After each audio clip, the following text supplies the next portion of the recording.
Live from New York, this is the Harvey Hour. My name's Nathan Harvey. It's great to have you in on a Friday. As always, I'm joined alongside my dad, Stephen Harvey. How you doing today on this Friday? Happy. It's Friday and a long weekend. Yeah, no, it's going to be great. Memorial Day is this weekend. Weather looks pretty good.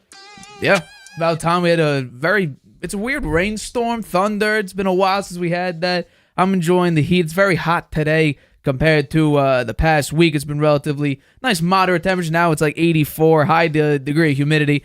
Kind of annoying on my part, but besides the fact, we got a lot to talk about in today's show. Celtics took a 2-0 game lead, or 2-0 series lead. We got Gilbert Arenas giving another, I would say it's not one of his worst takes in history, compared to the Jokic ones, but not the greatest takes at all. But let's jump right into our first topic of today's show, which is the Boston Celtics, who took a 2-0 series lead over the Indiana Pacers after a 126-110 win in Game 2. Tyrese Halliburton left this game in the second half with a left hamstring soreness, the same one he had earlier this year. That's what Rick Carlisle said. He left in the second half and did not return for the rest of the game. Jaylen Brown dropped a 40-piece in this win, which tied his playoff career high in the playoffs. So I want to know, what was your takeaway from last night's game with the Celtics winning and taking a 2-0 series lead? It was a good game for a while until we got into the third quarter, and the Celtics kind of ran away with it, and then the Pacers kind of gave up in the fourth quarter. They wound up sitting their starters late. I think it's got to be pretty demoralizing for them. They really got beat quite badly in this game. Particularly after they had the chance to win the first game and blew it with the turnovers near the end. So they got to be feeling a little demoralized. I think they look at what's happened to them over the past week or so. It's been really tough for them. They had really two elimination games, one at home against the Knicks, one in Madison Square Garden against the Knicks. They won both those games, and then they come into Boston, play that first game where they had the chance to win and blew it. And then the second game, they get blown out. So I think they're really happy to be getting home. And I think that they'll probably play better at home. But this injury to Halliburton could be the end for them. I don't see them making it without him. Well, absolutely. And I said this actually on Tuesday's show when I talked about Tyrese Halliburton. He can't be shooting 8 shots a game. We're going to need to see 15, 16, 17, upwards of 20 shots a game from him. In this game, he only shot 8 in 27 minutes, basically 28 minutes. I understand he got hurt, but you can't let that happen. You can't have Andrew Nembhard shoot more than Tyrese Halliburton. You just can't happen. But the Celtics did something that I've actually been talking about since the beginning of all this, because we saw the Celtics against Cleveland as well as against Miami. When they couldn't shoot very well from 3, they got absolutely crushed in the paint. This time, this game, and it could be because the Pacers don't play any defense or play very good defense, they dominated both in the paint, 54-34 points in favor of the Celtics. They dominated in second chance points, 18-13, dominated on fast break points, 10-7, and as well as shot 40% from 3 compared to 37.6 for the Pacers. So they all around, this game was a masterpiece of all around pretty good defense because you had 9 steals to only 5, as well as you had fewer turnovers than the Pacers did. You also tied for blocked shots, but besides the fact is, this game was in totality a perfectly calculated and perfectly played game on multiple ends. You out-rebounded them, had more assists, which for me, that was the most surprising part. The Pacers are an incredibly dynamic offense. They're number 2 in pace, so it's the number of possessions per 100 possessions. They're number 1 in the league when it comes to that. The Celtics were able to tone it down completely, play their style of basketball, and as well as, surprisingly, dominate in both the paint and from the three-point line. So this was a very, very impressive game, and the only reason why the Pacers even stayed remotely close was because Pascal Siakam in the first half shot 8 of 9 for 16 points. He was the only player that the Pacers had in the first half to shoot for double digits.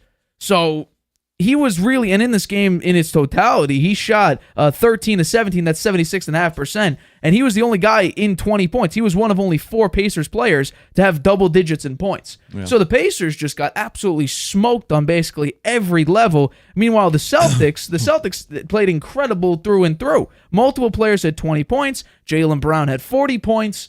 This was probably the best playoff game the Celtics have had if you're talking about beating them on all facets of the game, and especially against a team offensively like the Pacers had, being able to slow that down. Yeah, and I think they beat the Pacers. Really, the first team they played 2 games where the other team was basically at full strength, except when Halliburton got hurt in the end of the third quarter there in the fourth quarter of last night's game. I mean, it showed how dominant they can be against a team that had all their weapons, and that hadn't been true for Miami or for Cleveland. Right.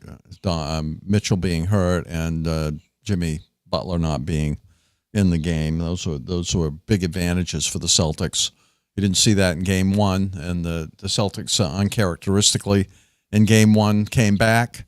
They were down 5 with less than 2 minutes to go, and they found a way to tie the game and won it in overtime. That was big confidence for them, I think, because that hasn't been the case in the past. When they fail down the stretch, they usually lose those games, and they didn't do that this time. And they're playing without Porzingis. Yeah. And he's going to be coming back here pretty soon, so that'll only make them stronger, I think. So I like their chances right now. It's kind of theirs to lose, I think. I think there's 5 points I would make about last night's game. Sure. Brown's 40 points. I think he was making a point. Okay, he was found out that day that he wasn't picked for the All-NBA team. Last year he was picked for the first team, and he didn't get it this year. And so I think he channels his angst into in the most productive way by going out there and smoking the other team with 40 points. And showing that he earned his Supermax $300 million contract. Yeah. That's point 1. Well, I would say before I go on to point 2, this year he had 23 points a game, 5.5 rebounds versus last year when he was a first-teamer, 26.6, 6.9 rebounds. So it wasn't that different, right? I think he felt snubbed, and rightfully so. I think he should have been on an All-NBA team. And his teammates were saying the same. They felt he should have been on there.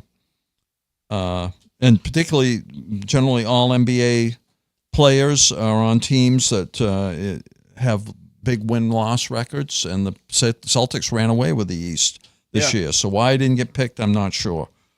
I mean, and Tatum was the only player picked from Boston. 2 other teams had 2 players, LeBron and Davis from the Lakers, and Booker and Durant from the Suns. Both of them got knocked out in the first round. Yeah. So I think it was a snub, and I think Brown made his point. Point number 2, Halliburton versus his hamstring. Normally he winds up getting 10 assists. Last night he only had 10 points. He had how many assists last night? Halliburton had 8 assists, so he was right up there before he got hurt. I think he looked like he knew it was bad when he pulled it, and how bad it is, we don't know. I think he probably had an MRI today. I don't think that's the results of that have come out. But what's going to happen now? The playmaking is going to have to be with Nebhard and McConnell, and that's a step backwards from having Halliburton running the show. So that's point 2. And then point 3, Missoula's defense last night. Wow. They owned the boards.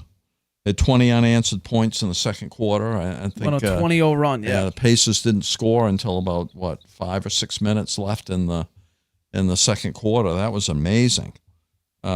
They switched up the lineup. They had the smaller lineup in there occasionally. It switched up the matchups, and I think that worked well for them. The Pacers are a team that can move the ball, move bodies, play fast. The Celtics can go either small or big, play fast or play slow. So I think that's a big advantage for them, the flexibility they get there. And then, the loose ball foul in the third quarter, I thought, was a turning point in the game. The Pacers were close at that point, within 2 points, 7:55 to go in the third quarter. And then Tatum got the loose ball foul, which Missoula challenged, and it was overturned. And then the Celtics went on a 12-5 run. And Nesmith was so frustrated he wound up fouling Tatum again. And then then it wound up Carlisle setting the starters for most of the fourth quarter. So I think, to me, that was the turning point in the game. And lastly, I think the Pacers need to get home. And I mentioned this already. They had the 2 elimination games last week. They blew game 1. They got blown out in game 2. Now they need to get home where they're 6-0 in the playoffs. So we'll see what happens when they get home. I'll also say this. What we've seen from Drew Holiday the first 2 games, it's been absolutely incredible. 28 points in game 1. Now he has 15 points along with 10 assists, 3 of 4 from 3, 6 of 7 from the floor. I mean, yeah, we mentioned it going into the series. I wanted to see that 42.9% three-point percentage in the playoffs, and especially in this series. And lo and behold, he's playing arguably his best offensive series in a very long time. He averaged only 12 points during the regular season, and now in these playoff series, in the entirety of the playoffs, he's averaging 12.3. But in this series alone, he's averaging 21.5. So he has stepped it up, and I think a lot of players have to. Jaylen Brown averaging 33 through 2 games. Jason Tatum averaging 29.5. Derek White's averaging 19. I mean, we have even Al Horford. He's getting starter minutes now with Porzingis out. He's doing a great job. Now, he does take a minutes restriction in Sam Hauser, along with we're seeing a lot of Luke Cornett as well. He's coming in occasionally, grabbing a number of rebounds. The Celtics, this is the Celtics team that we expected to see, throughout the playoffs. And I'll say this is their first Game 2 win so far this playoffs. They lost Game 2 against Miami. They lost Game 2 against Cleveland, all because they could not shoot the 3, and the other team was lights out from 3 as well. The Heat shot their playoff. They tied their career the playoff franchise record, or they beat it. Something they either tied or beat it. And then Cleveland, I mean, they could not miss as well. So the Celtics, this version of the Celtics that we're seeing right now, this is a team that could win the NBA Finals. This is a team where if you play this all-around game, you can go up 20-0. You can go on a 20-0 run. You can have a 2-quarter stretch where you outscore them by 15 points, 68-53, like they did between the second and the third quarter. And given the teams that are left, they're going to be strong on the boards in every game, right? Particularly if they get Porzingis back. I think the Drew Holiday, I agree with your comments there. Last night he had 15 points, 10 assists, and 3 rebounds. And Derek White coming up big, right, with 23 points. You're right. 6 assists and 4 rebounds, and both those guys are second-team All-NBA defensive players. Yep. So, the Celtics said they was really worried about losing Marcus Smart, going to hurt them on defense. They got 2 All-NBA second-teamers at the guard position. So that's something you don't hear a lot about, but that's big. Massively. And then, by the way, Drew Holiday in this game, the defensive stats for him were he allowed only 40%, 4 of 10 from shooting, and then 2 of 5 from 3, compared to Jason Tatum and Jaylen Brown, who each allowed 70+% when they were on defense. So he's allowing, and he actually, look at the numbers, was the second best defender. If you want to take out Brissett, who only played 5 minutes at the very end of the game, he was their best defender in this entire game with shooting percentage against. Opponent shooting percentage. He was their best defender. Yeah. So that's something that Drew Holiday gives you. And on top of that, 43%, if I'm not mistaken, Marcus Smart the previous year shot 33% from 3. The Celtics now have a guy, Drew Holiday, who's shooting 43%. So it's I'd say defensively as well as even offensively, Drew Holiday gives you a step above Marcus Smart. So, I mean, that's what the Celtics are doing. And they signed Holiday to an extension. So with age, will we see a drop-off in both defensive and offensive? Maybe. But this version of Drew Holiday is what I assume they were hoping to get. The NBA Finals winner version of Drew Holiday. Well, I think they have to think this is their year. They have to do it this year. Right? They have the team. They're getting Porzingis back.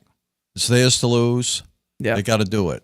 They have to do it. Who knows what the future holds after you get through the playoffs? You never know. And especially because the only team in the NBA this season who you did not win a game against is no longer in the playoffs. The Denver Nuggets got eliminated. The only team the Celtics could not beat the entirety of the season. Yeah. So this is, I wouldn't say it's a cakewalk, but is it probably the easiest situation the Celtics could have had? Probably. They couldn't ask for a better run here, I don't think. And they have to be careful not to get overconfident. Don't get overconfident. Right. You go into the Pacers, they haven't lost a game. They could tie up the series 2-2. Got to win one down there at least. Win at least one. So we'll have to wait and see. But as of right now, Celtics up 2-0 in the series. let's get into our next topic here. So I teased this on Tuesday's show, but new Pittsburgh Steelers quarterback Justin Fields spoke with the media on Tuesday and said that he's not ready to let Russ take the starting quarterback reins quite yet. And this is actually what he said. This is full quote. To be honest, I'm taking it day by day. I'm definitely competing. I think Russ knows that we're competing against each other every day. Him being out there for me, that helps me get better, us pushing each other. I definitely don't have the mindset of me just sitting all year. So I'm coming in every day, giving it all that I got. That was from Ross McCorkle from Steelers Depot. But I want to know, who do you think the Steelers starting quarterback will be by the time Week 1 rolls around? Initially, Tomlin said Wilson would be the starter, right? Yeah. That's what he said. And then you have the quote there. Fields says, I'm definitely competing. I definitely have the mindset of me just don't have the mindset of sitting there all year.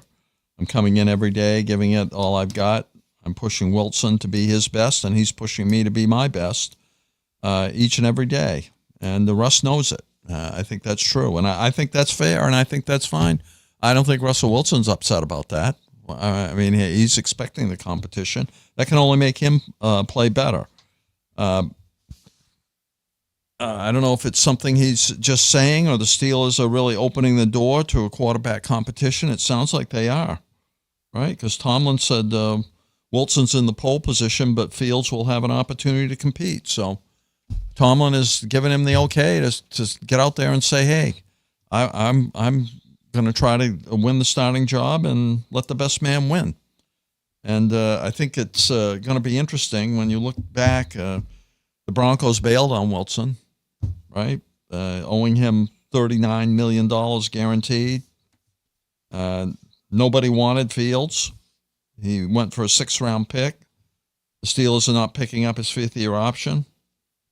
And so neither one of these guys anyone thinks is that special anymore. That's true. That's for sure. So we'll see how they do competing against one another. It's a compelling off-season storyline. Yeah. Well, I'll say this, and I've not been the most open to Russell Wilson. I've said that his decline is not a blip, it's a trend, and it kind of is the same way now. I'm not taking back that take whatsoever.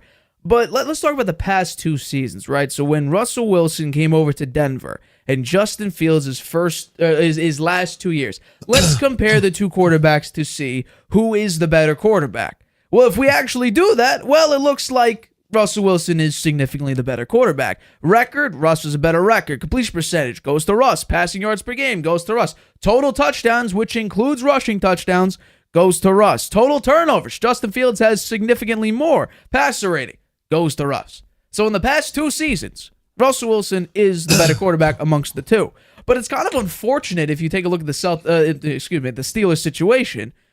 This is unfortunate for whatever quarterbacks out there because of the fact that this schedule that they have is incredibly hard.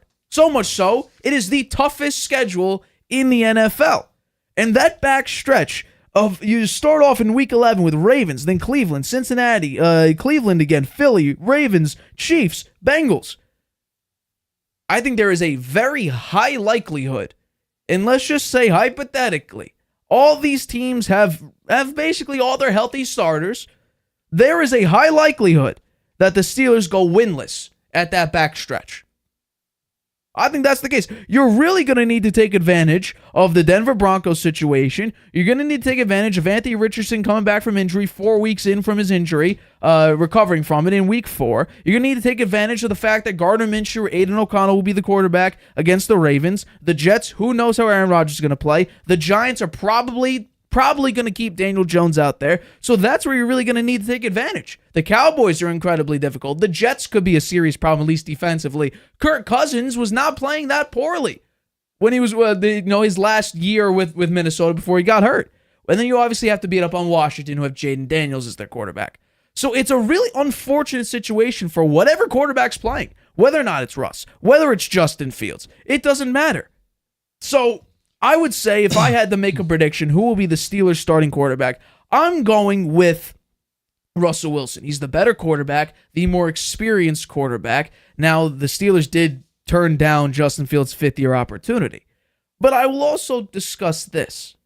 They have a very interesting situation that could play into the hands of Russell Wilson and even Justin Fields' strength, and that's OC Arthur Smith. Only 1 year out of his 5 coaching years, whether he's OC or head coach, he's had a top 10 rushing offense. And that is the offense that Russ excels in, a rushing offense. He's won a Super Bowl with the 4th best rushing team. He's made another Super Bowl that he lost to with the number 1 rushing team. 2015 was not a bad year. He had the 3rd best rushing team. 2018, not a bad year at all. He had the 1st best rushing team. 4th in 2019. So Russ works his best within a rushing offense. If he doesn't have one, it's not as good anymore. It really is not that good. He either has losing record, plays poorly, doesn't play very well. He needs a great defense and a great rushing game to be at his very peak. Justin Fields, we haven't really seen a tremendous offense. We've seen an okay defense the back end of last year, but that first half was very ugly for at least Chicago's defense. So I'm taking the better quarterback. If I'm Mike Tomlin, I want to keep up, my 17-year streak, something like that, of not without a single losing season. I'm sticking with the better quarterback. And between these two, I don't think either of them are tremendous quarterbacks, but if I had to choose between the two, I'm choosing Russ. Yeah, I think you're right. I think they will start Russell Wilson. He's the veteran. He has the stats from the past. He's won a Super Bowl. He's been and played in another. He's had some highlight games that are very memorable. And if he falters, then you can bring Justin Fields in. But I think if it's Russ's job to lose, and I think he will be the starter on day one. I think that they think Arthur Smith will get more production out of him than they were able to get out of either Pickett or Rudolph. And I think that the Steelers could have a good running game. They have a couple of good running backs there, right? They have Najee Harris, and they have Warren, right? Yeah. But I thought both those guys are pretty good.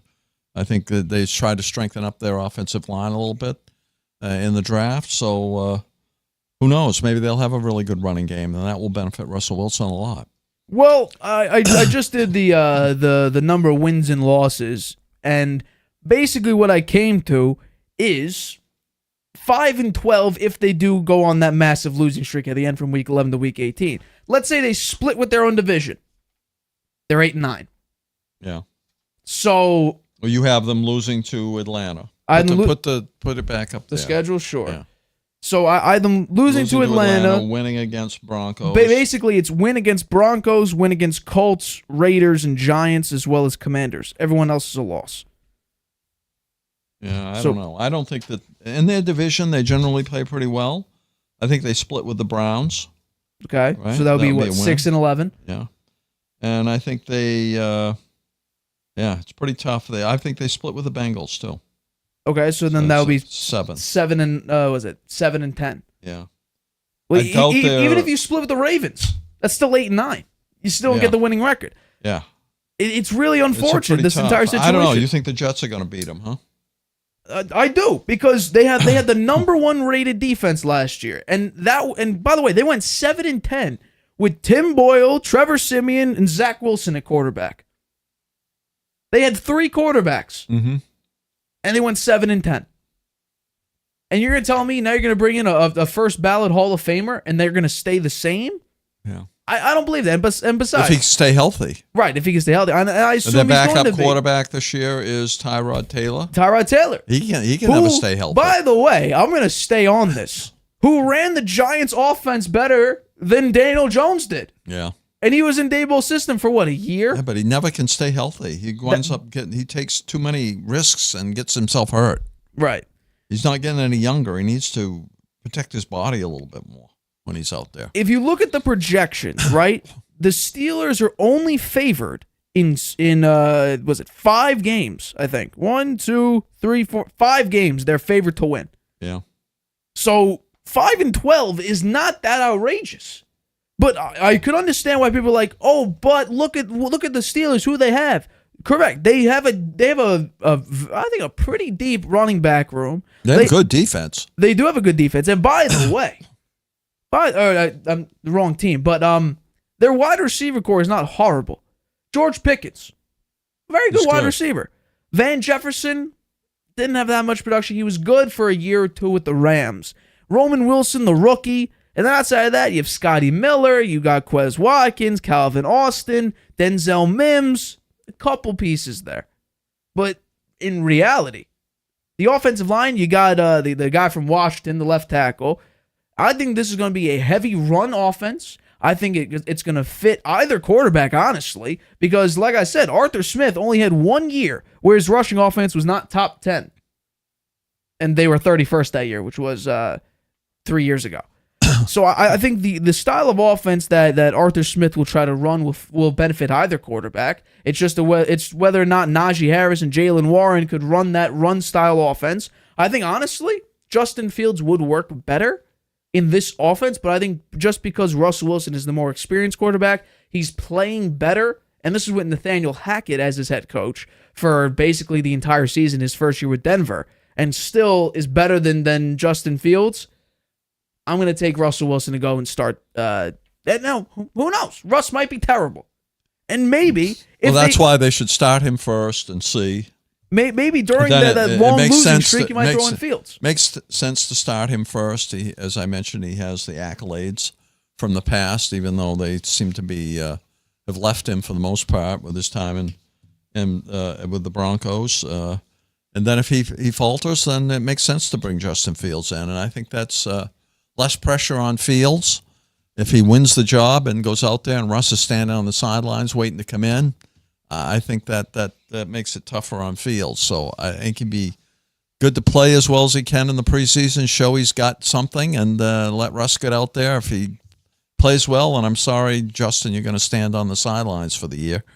But if he doesn't, then he gets his chance to get in there. And I think both players on 1-year contracts, it's now or never. Right.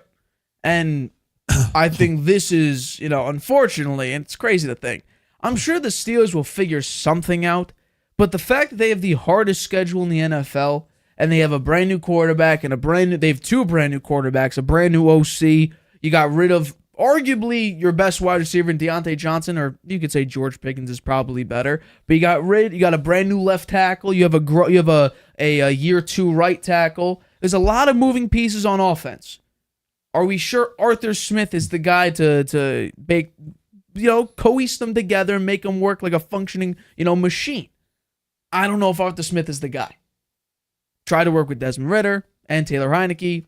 Didn't work all that well. Well, those guys, I think they were pretty second tier. Well, even, what's the first guy? Desmond Ridder? Ridder. I don't know. Really, is he even in the NFL now? Yeah, he's on the Cardinals. Oh yeah. They trade him for was it Rondale Moore 1-for-1 basically. So, and also it's funny.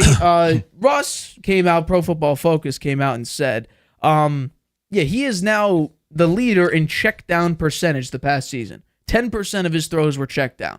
So me saying previously the numbers look great, but he was playing it safe. Yeah, he was checking it down all the time. 10% of the time. He is the only player in the NFL to have double digits in check down percentage. He's playing it safe. That doesn't win you a lot of games to play it safe. So the Broncos did win 7 games last year.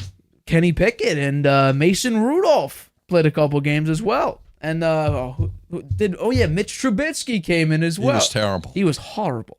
So we'll have to wait and see. But yeah, the Steelers, my guess is if you split with the division, you're going to go 8-9. Mike Tomlin's not going to keep up his streak.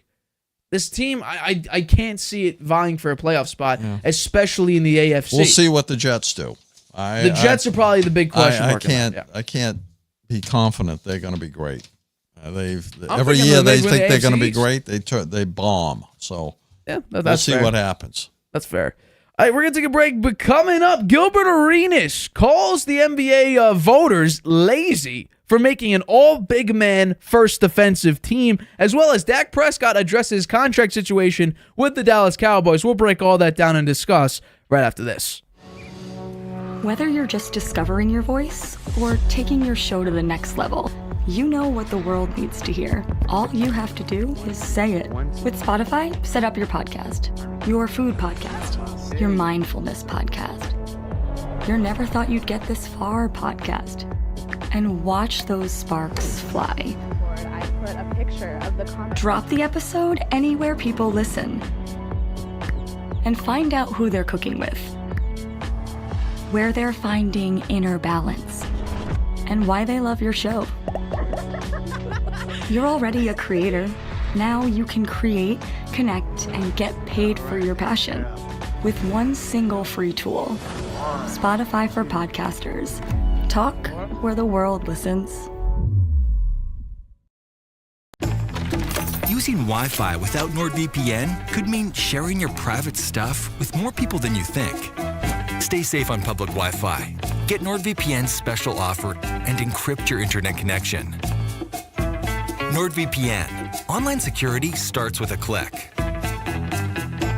Welcome back to the Harvey Hour. My name's Nathan Harvey. It's great to have you in on a Friday. As always, I'm joined alongside my dad, Stephen Harvey. Let's get into our next topic of today's show. So, once again, Gilbert Arenas came out with a very interesting take calling the NBA voters lazy for making an all big man, all defensive first team. So take a listen to his take. The easiest job on defense is to sit back there and just wait for the guard to get there to block the shot. Picking somebody up full court, trying to keep them from there. Like the guard has more responsibility defensively.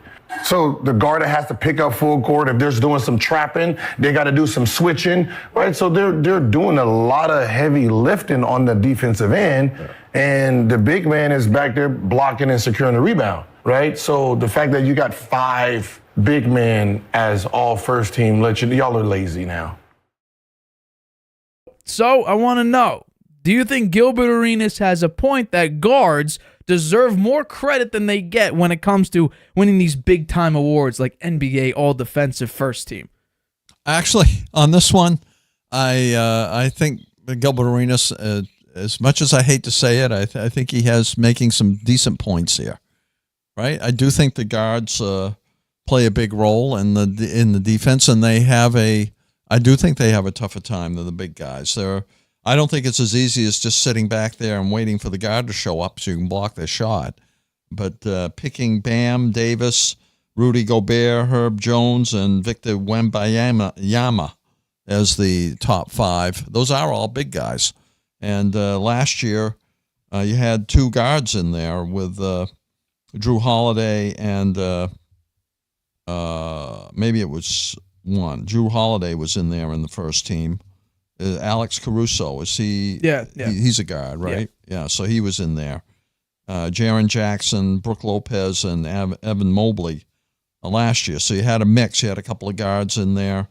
This year, the second team, Alex Caruso, Drew Holiday, Jaden McDaniels, Jalen Suggs, and Derek White. So there were 3 guards on the second team. Not one of them made the first team. And it's interesting that Arenas, his 5 would have been the big 3 would have been Jokic would have been in there as number 1, and that just all the negative things he said about Jokic, and then he's coming in there and saying he'd to be the best defensive guy out there, and he wasn't on either team. Yeah, he wasn't on the first or the second team. He wasn't on the first or the second team last year.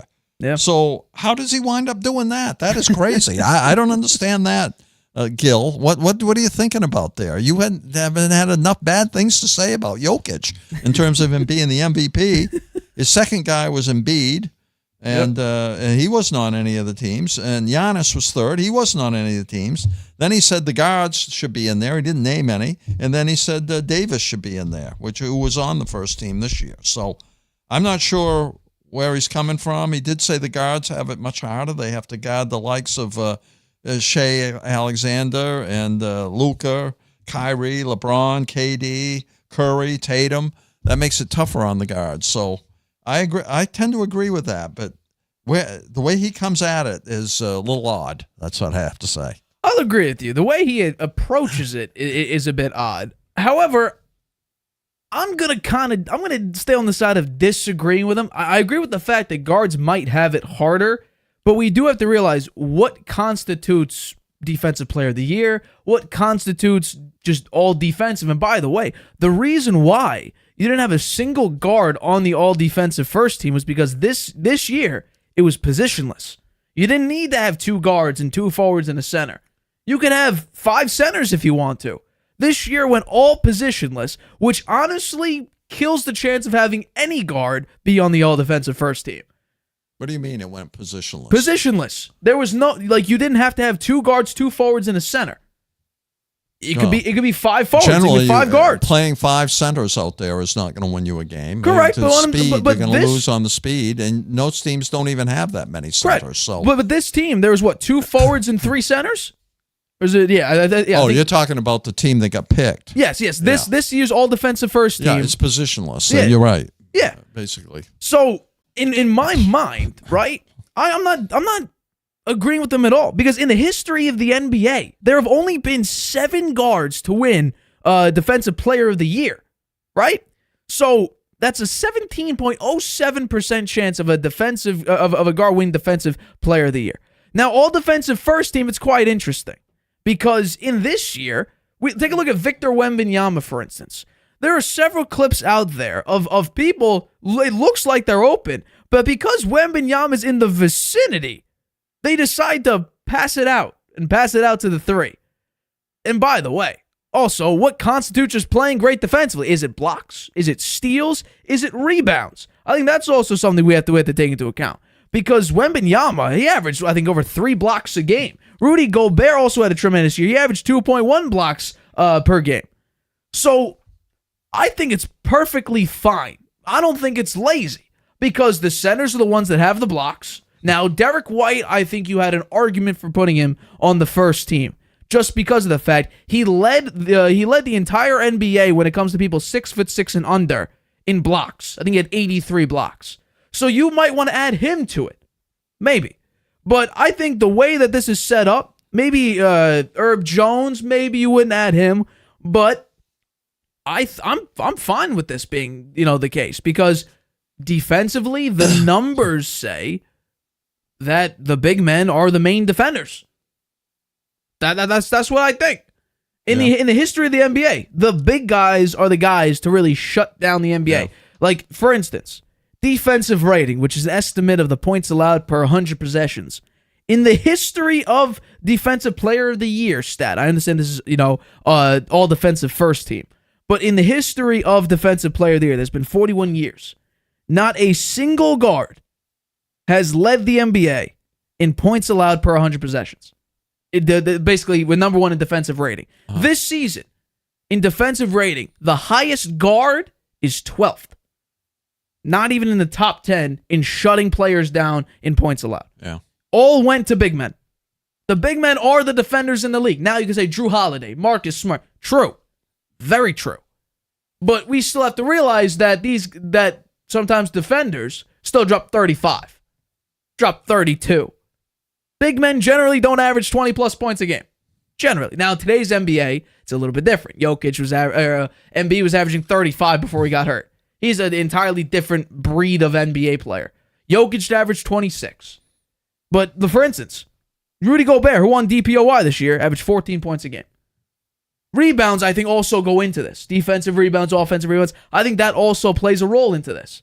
Blocks, obviously. Steals, obviously. Who get the most blocks?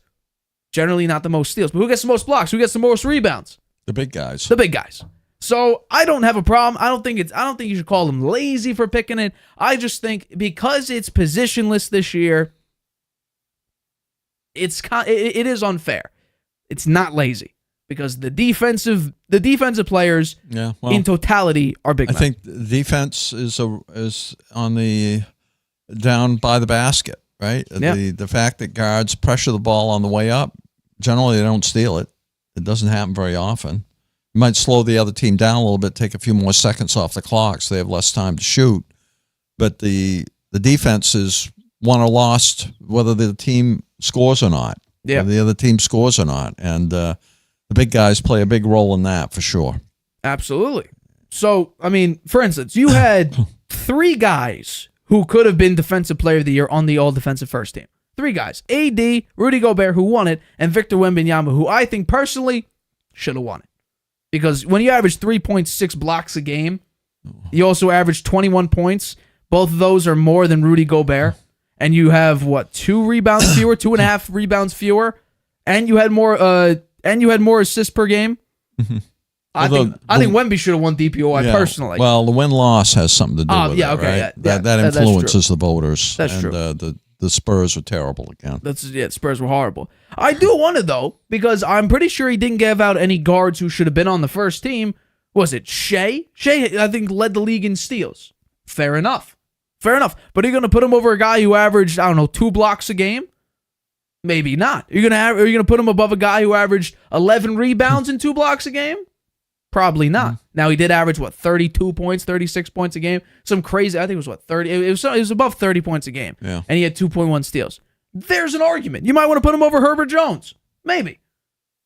And, that's where you can make the argument there. I think Herbert Jones is the odd man out here because he's the only guy. He averaged only 11 points a game. He averaged 3.6 rebounds, and he had 0.8 blocks. Do you think defense is maybe him. You think defense is less of a priority amongst these teams? Of course. I mean, we see it in the playoffs. Or do you think the playoffs is where the defense picks it up. Do you think that it's just that the offensive, they've gotten so much better shooting? I think the numbers we're seeing is a lack of defense. I mean, the Pacers, they were a phenomenal offensive team, horrible defensive team. In the playoffs, that's where we're seeing people are arguing about calls. No, they're letting you play. It's much more physical. The Knicks were getting killed out there. Jalen Brunson would get elbowed, and then I think it's Josh Hart got slapped in the face at one point. No foul call. Let him play. Let him keep playing. Yeah. And then people complain about no calls, and but it's like, oh, the refs influenced the game too much. Now they're not influencing the game at all. You can't ever be happy. So I don't think it's lazy, personally. I think that just based on who is making the biggest impact and also what constitutes who gets on the all-defensive first team, there is no threshold. There's no, you have to have 2 blocks a game. And along with 2 blocks, you have to average over 8 rebounds a game. There's no, it's very arbitrary who gets on. Because you might have an argument to put Shea over Herbert Jones. You might want to put even Derek White, who had the most blocks for people 6'6" and under. You might want to put him on the list as well. So if there were more tangible references to what puts you on the first team, what puts you on the second team, what gives you Defensive Player of the Year, then we could have a legitimate conversation about whether or not this guy got snubbed or not. Mm-hmm. But we don't have that. No. And especially with this going positionless, we can't say, okay, he didn't have the greatest of stats compared to the other guys, but he was the best guard. He was the best defensive guard, like we may have had last year with Marcus Smart and, with Marcus Smart. So it's very, very hard to figure out who deserves it or not in some cases, especially with this one. Maybe they look at plus minus against who you defend. I think that's a beautiful way of figuring it out. Yeah. Who wins against matchups? Because we saw Jokic versus Embiid, and Jokic played great. And particularly when you're plus minus against players who are big scorers, right? Yeah. The ones who score more than 25 points a game. Right. What's your plus minus against them? How do you stack up there? How do you handle the guys that generally score a lot of points? Can you hold them under their average? Can you be a plus out there every time you're on the court and not a minus? Maybe that's one factor. I do think the Bam was a good choice. Yeah, he averaged nearly 20 points a game and over 10 rebounds. Yeah, and he's such a physical player. Yeah, and brings so much energy. Yeah, I think he was a good choice. I think Gobert is still in there, right? He's still. How many of these guys are still playing basketball? Right? You got Gobert is. He's the only one on the first team that's still playing. Yeah. Drew Holiday and Derek White still playing on the made the second team and is still playing. Yeah. So there aren't that many guys still playing that made these got these accolades. And by the way, Rudy Gobert is the only one, I believe, that's top 15 in salary that is also still playing as well. Oh, yeah? Yeah, I believe it's top 15. It might be top 10, but I'm pretty sure it's top 15. So you have no problem with him calling it lazy, though. You have no problem with Gilbert Arenas calling the voters lazy. By the way, I think he did. There are only 99 of them, by the way. Yeah. I don't know why 99 is the number. But Gilbert Arenas says these things to get attention, right? Yeah. As a headline. Lazy. Sure. The voters were lazy. Yeah. Well, I don't think they were lazy. I don't think they were lazy, but I can see his point with no guards being on the first team. I think that the guards do play a big role in defense. It doesn't show up so much in the stats, maybe, but steals is big. Yeah. Steals is big, and pressuring the ball, bringing it up the court takes seconds off the shot clock. Occasionally you get a steal there. Plus minus, I don't know how they factor that in, but that's something that's a leveling factor between guards and big guys, right? What the plus minus shows. So I'd like to see that. I'd like to see the plus minus on these guys, and then maybe that might give us a little more insight. Not only that, we have to realize, is rim protection not one of the biggest parts of playing defense? Being able to block a guy out down towards the rim, as well as if someone's driving, you being able to say, okay, this zone is mine. If you try to come in here, it's either going to get blocked, you're going to get fouled hard, or you're just going to miss the shot because I'm so big. You literally, if you're a great defender, for instance, like I mentioned with Wemby, where guards, players would drive in thinking they're open, and Wemby would just be in a relative vicinity, and they'd be like, I don't want to get my shot blocked. I don't even have the opportunity to have my shot blocked. So they pass it out.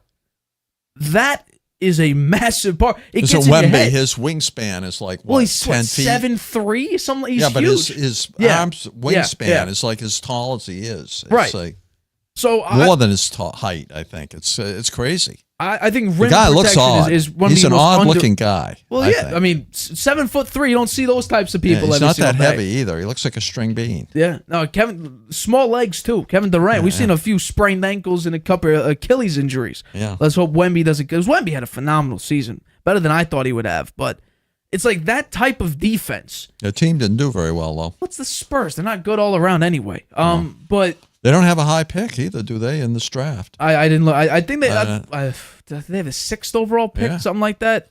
So we'll have to see who they get. But I think rim protection is one of the most underrated parts of basketball, because in today's NBA, it's all about shooting threes.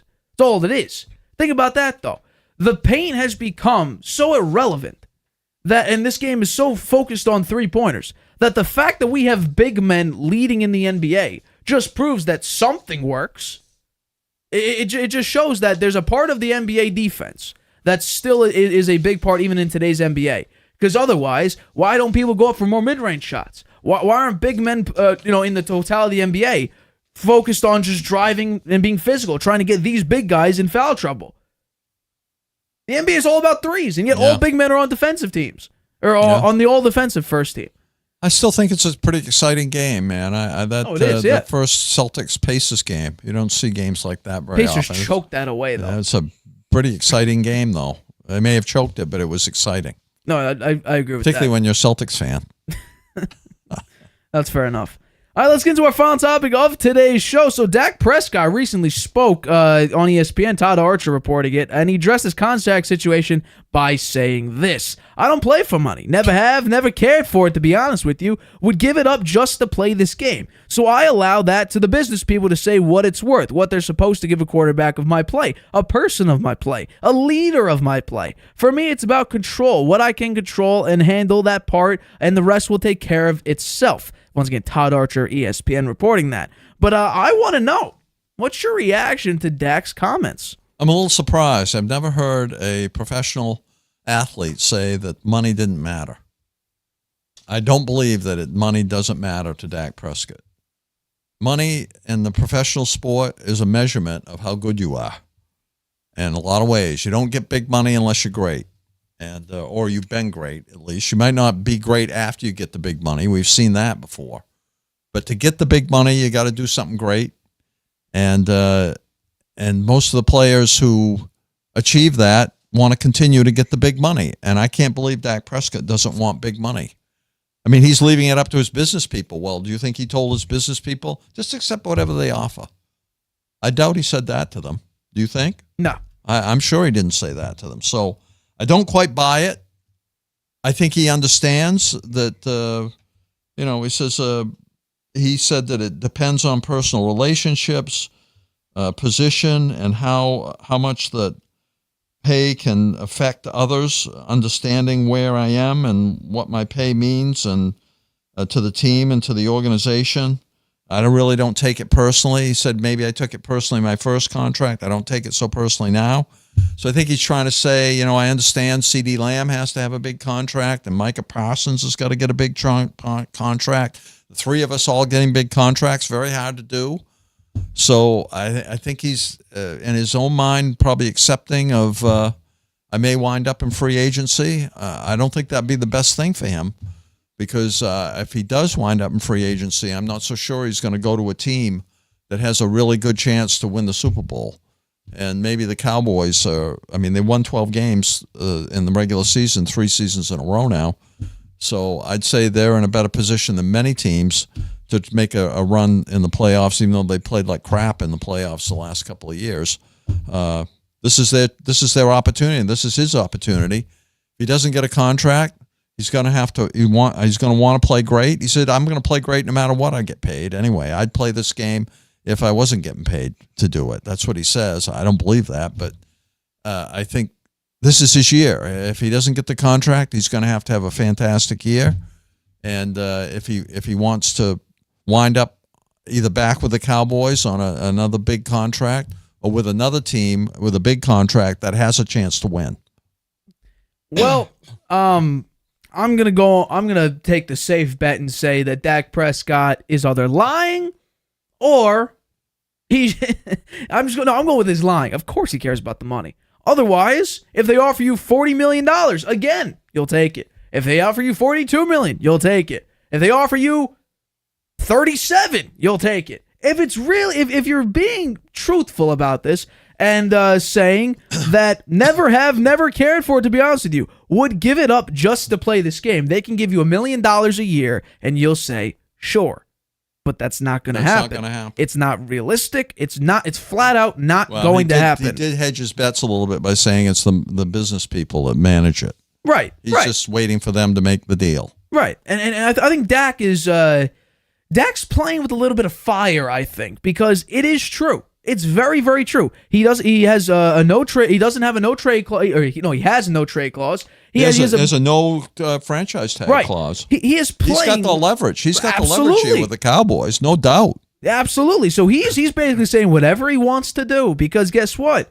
It's really up to the Cowboys to decide whether or not they want him. And if they don't extend him, this is the real kick in the midsection. If they don't extend him before the deadline, which towards 2025, he'll basically cost the Cowboys $40.1 million in a cap hit. So he's a very expensive player. So it's either you're going to endure a massive cap hit or you're going to extend him. Now, SpotTrack says his estimated value is $50.9 million a year. We heard stuff months ago, about Dak potentially being the first $60 million a year quarterback. I said no. And I'm sticking with that. I'm going with no. I'm not saying he shouldn't get paid $55 million a year. I'm saying no. Is he a good quarterback? Yes. Should he get paid like the number one quarterback in the league? Absolutely not.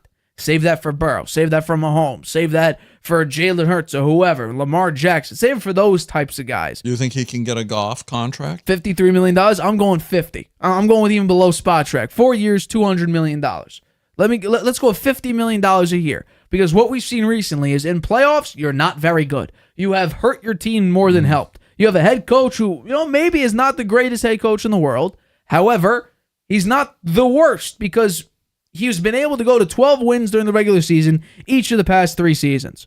So, and besides, if you really don't care about the money, or at least it's not as big as an important piece in your life as you say it is, then you'll take less to stay in Dallas. Because that allows you to keep CD Lamb. That allows you to keep Micah Parsons. That allows you to be competitive. Exactly. So if it's true, a Brady play. Yeah. You ought to think like Tom Brady. Brady gave up money so that they could sign these other players, and he won 7 Super Bowls. So yeah, I think maybe he ought to. Dak Prescott hasn't won one yet, and he's not getting any younger. He's turning 30 this year. He did have a great year last year in the regular season. He was in the talk for the MVP for a while, and he improved his stats a lot. He kept the interceptions down. He had a lot of yards. He has some good targets to throw the ball to. The running back situation, I don't know. They got Zeke as the number one running back, so I don't see that they've they've upgraded that the way I thought they were going to, but Jerry Jones didn't go after anybody big. I guess in his mind, he wants to try to hang on to these 3 players, and he knows he's going to have to shell out a ton of money to make it happen. And he may not be able to do it for all 3. And I think if he does, if the Cowboys do allow him to hit the open market, Trey Lance is probably going to be the quarterback of the future. Because what we heard already is that they already know what Cooper Rush is like. He's been the quarterback, too, for a number of years, and even started a couple games when Dak was dealing with an injury. He's not a starter, though, for the league. Well, let's see. Because right now, what Justin Fields is going to do in the preseason, he may play 90% of the preseason snaps. And that's just for the QB2 battle, which, if he doesn't perform well, and depends on if he plays with the starters or not, I guarantee you he'll get some reps in the preseason with the starters. We'll have to wait and see whether or not Trey Lance is their guy, because if he still is not good enough to be raised on the depth chart to quarterback 2, they're going to need to re-sign Dak at an offer that Dak's going to need to be happy with. His agents are going to need to be happy with. His business people are going to need to be happy with. Because if they don't, they are in a lose-lose situation where they either say, Trey Lance was okay, not great, couldn't beat out Cooper Rush in the preseason, but we're going to go with him because he's young, 6'4", 220, and he has an incredible upside potential if we get the right coaching in the next couple of years. They're gonna, if Trey Lance cannot beat out Cooper Rush, which I think a lot of people assume he will, if he can't beat out Cooper Rush for the QB2 spot, and Dak is basically, he has a full house right now. He has a full house on the board. Cowboys are going to be screwed because they're either going to try to draft and hit a quarterback, or they're going to need to take a complete shot in the dark, or overpay Dak Prescott, which they already did before, where Jerry Jones said that Dak Prescott got him, paying him 4 years, $160 million, $40 million a year. You think they overpaid him in this last contract? If Jerry Jones says, you got me, and then, by the way, this was 4 years ago, coming up to now. I think that was a pretty good investment in the last contract. Look how well Dak Prescott played the last 4 years in the regular season. I don't care about the regular season. He made the playoffs every year. I mean, right? He made the playoffs every year. They won 12 games 3 years in a row. They bombed in the playoffs, and that's not all on him. Some of it is, though, and I agree that he's got to. This is a year he's got to really make it happen. But I don't think $40 million a year was less. Was underpaying him or overpaying him. Well, at the time, we're talking about 4 years ago. Him, yeah. 4 years ago, though. This is not, in today's NFL. Today's NFL looks great. But back then, Dak Prescott, was starting to hold out, wasn't great. He was dealing with that injury, his ankle injury. And if Jerry Jones admits that Dak Prescott got him, I'm going with what Jerry Jones had to say and say, we might have overpaid for him. And right, you're right. 12 wins the past 3 regular seasons. That's great. In the playoffs, though, MVP conversation for most of the year. Correct. And then, Brock Purdy had his nice run, and Lamar Jackson beat the crap out of him towards the end of the year, and then followed up with a dominant win over Miami, and that kind of solidified his MVP case. But I care about the playoffs. This is a team that's had a top 5 offensive line basically since Dak Prescott got there. They've had a top 3 or 4 running game the first few years of Dak Prescott's career. They had a tremendous defense essentially every year that Dak Prescott's been on the Cowboys. And all they've gotten was what? A couple wins in the playoffs? 2-5 in the playoffs? I don't think they've made an NFC. They haven't made an NFC they championship have to figure game. that out. Dak Prescott and the Cowboys. The defense stunk in the game last year, right? The defense let the Dak Packers. Prescott threw 2 interceptions. Yeah, but the defense stunk as well. They couldn't score. Okay. The defense was not great. But if you can't score a touchdown in the first half. Micah Parsons played terrible in that game. And in big games, Micah Parsons has not had the best game. Look at the 49ers last year. Against that game, he had, 1 tackle? So he was shut down basically the entire game. However, this team, the Dallas Cowboys, for me, and including with Dak Prescott, it's the Philadelphia 76ers and Joel Embiid. They can't make it to a conference final game whatsoever. They play great in the regular season. Dak puts up pretty good numbers in the regular season. And when it comes to playoff time, they shrink. Everybody shrinks. Defense gets worse. The offense plummets. Joel Embiid doesn't play very well, like Dak Prescott. Everything just falls apart, and you can't make it beyond the first round. Or if you play a wild card game In this case, you can't even you can't make it past the wild card game or divisional round. I mean, the Cowboys are the Philadelphia 76ers. Seem great, can't win playoff games. 2-5. If the Dak Prescott has the worst playoff winning percentage, a minimum 5 games played in NFL history. I'm sticking with it. You're paying $45 million. You're paying $50 million a year. And just see where you go with it. But you're going to need to take less if you want to seriously contend in today's NFL. With the fact that you're getting older, CeeDee Lamb needs to get paid, Micah Parsons needs to get paid. You are the big three. If Dak Prescott makes over $55 million a year, someone is going to need to take massively less or will be asking for a trade. Yeah. Well, Dak Prescott has said it. Money isn't that important, so I don't believe it for a second. Respectfully, I don't believe it for a second. So the Cowboys ought to come out tomorrow with an offer of $45 million a year. And Dak Prescott shakes their hand and say, "Thank you. I'll see you next year. I'll see you for the next 4 years." Then we'll find out that Dak wasn't really telling us the truth on that one. Yeah, it's not going to happen. Yeah. All right, well, we thank you for tuning in to today's episode of the Harvey Hour. We appreciate the constant support as always. My name's Nathan Harvey. That's been Ed Stephen Harvey. Catch us Tuesday, 6:30 p.m. Eastern, right here on YouTube. Good night, Grandpa. Using Wi-Fi without NordVPN could mean sharing your private stuff with more people than you think. Stay safe on public Wi-Fi.